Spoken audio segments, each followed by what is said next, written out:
Also, if your pet's chewing at its lower back area, so right over the hips, and it's constantly chewing, like something is biting it, that is usually not an environmental allergy, but we have a problem with fleas.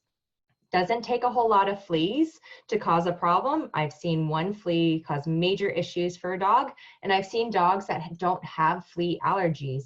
They were literally covered in thousands of fleas, which is awful, and they were not itchy at all. So it depends on their immune system.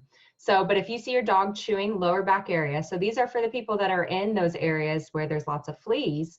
So Texas, back east, more warm, humid climates, that's going to be your lower back area that they're chewing at. So not necessarily an environmental allergy. What I wanted to talk about is what can you do naturally for fleas and ticks? Essential oils can play a big part for this. So we need to make sure they're pure therapeutic grade essential oils and they're safe for animals to use. So definitely, if you have questions about what essential oils to use, let me know, because we want to make sure we're not going to hurt them. That's not the purpose of using these natural products. We don't want to hurt our pets. So benefits of essential oils, I've showed this before. There's a product called Purification. That's a Young Living product, and it's a blend of essential oils. And that's specifically useful for fleas, ticks, and mosquitoes. It's also great to desensitize stinky dogs.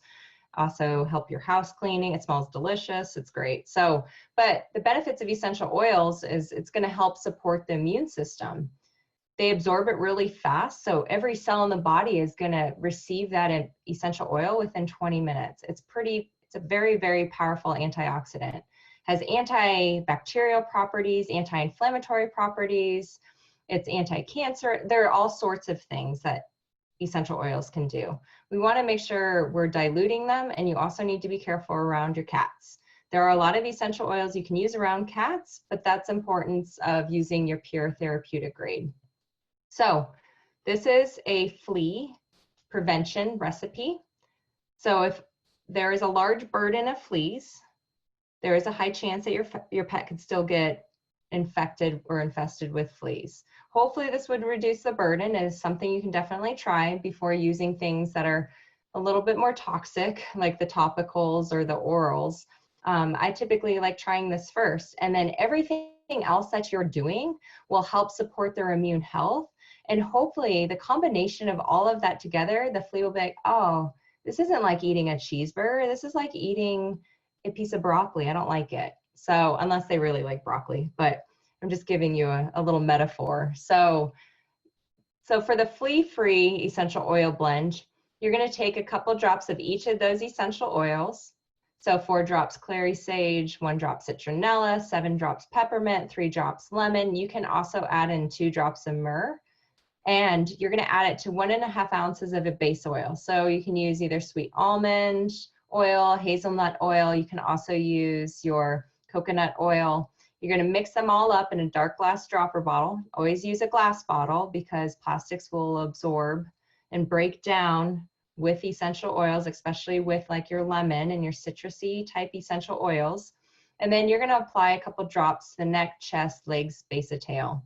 And you can also put a few drops on a bandana or a cotton collar. This is for dogs. Don't use it with cats. So there's my disclaimer. You can dose them about 2 to 3 times a day, but ideally you want to use it right before you go outside. Always start with the lower doses and make sure your pet tolerates it. If your pet's like trying to rub them off and run away and is not doing well, don't force it on them. So this is a tick recipe. So few different essential oils because they're a different insect.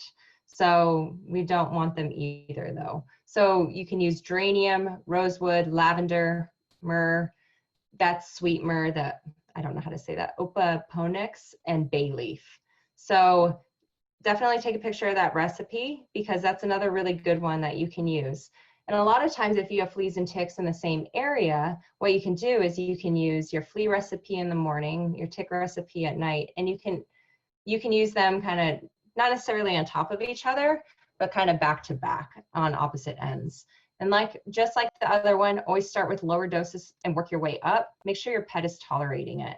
And you can also diffuse these blends without the oil. You don't want to put your oil in your diffuser, but you can diffuse the blends in your house and you're going to get a benefit of hopefully having preventing those fleas from establishing in the house, which is great. All right, what's another thing you can do for fleas and ticks? Food grade diatomaceous earth.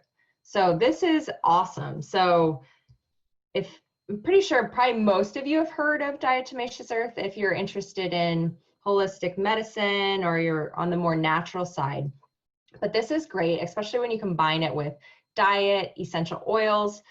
So what exactly is diatomaceous earth? So it's a natural product that's made up of fossilized remains of tiny aquatic organisms called diatoms. So composed of the cell walls, shells of single diatoms, it easily crumbles to a fine powder, which you can see there. So in fact, the composition of the diatom cell wall is biogenic silica. And so this is used in a lot of products. We've probably actually ingested it or been in contact with it at some point because it's used in a lot of things in gardens, human and pet foods, interestingly. But what it does is it acts as an insecticide because it absorbs the lipids or the fat layer from the waxy outer layer of the insect's exoskeleton. And this causes them to dehydrate and die of water deficiency. So you can actually take this and sprinkle a little bit of this throughout your pet's fur. And because it's a food grade, that means that it's okay for it to be ingested. And then you can sprinkle this through the carpet, leave it for 4 to 12 hours, and then vacuum it up. And you're gonna deter those fleas from establishing in your house. Ticks, not like, you don't have to worry as much about that. They don't typically like to live in our house, but fleas are very good at multiplying and exploding in population, and no one needs that in their house. So definitely start using that. There's a lot of good products out there. There's a lot of different options. If you have questions, just let me know. Hey pet parents, it's Dr. Katie. I hope you enjoyed this episode. If you did, can you do me 2 simple favors? Number 1, share it with someone else. And number 2, subscribe to this channel by clicking down below so you can continue to get updates every time I release new videos to help your pet thrive. Also, if you're wondering how your pet can achieve optimal health and listening to our videos made you wonder if this can work for your pet, we have an amazing membership site that can really help your pet thrive naturally by being a part of our incredible community of pet parents like yourself. Maybe you're here because you're tired of not having other options to help your pet live their best life and feel amazing. Or maybe you're here because you feel alone in figuring out how to help your pet holistically.